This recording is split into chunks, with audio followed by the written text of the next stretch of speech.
শোল কাটছিস, কাট কাট কাট, শোলটা কেটে ফেল ফটাফট। হ্যাঁ দারুণ শোল তো, 1 কিলো ওজনের শোল, 1 কিলো 100। দেখুন, হ্যাঁ হ্যাঁ কেটে ফেল কেটে ফেল, সুন্দর করে পিস কর। ডিম হয়ে গেছে তো, তবে শোল মাছের ডিম কিন্তু হেভি লেগে গেছে জানিস তো।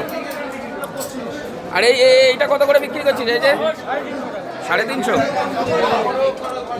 এটা 350 করে বেচছে। দেখুন ডিম হয়েছে, দেখুন পেটে হেভি হেভি। দেখুন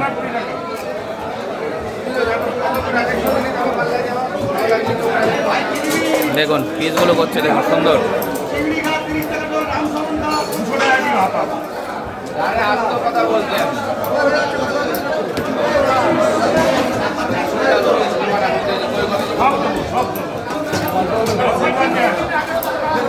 ব্যাস কমপ্লিট। হ্যাঁ হ্যাঁ নেবো নেবো নেবো।